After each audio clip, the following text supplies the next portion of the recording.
Wird auf einem Kreuzfahrtschiff wirklich eigenes Bier gebraut? Ja, wird es, zumindest auf AIDA.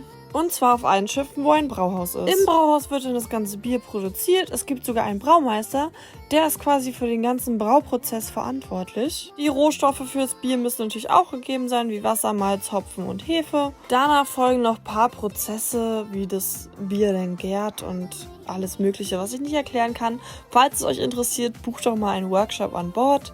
Da wird es genau erklärt. Und dann wird es hier in dieser Anlage in den Fässern quasi fertiggestellt.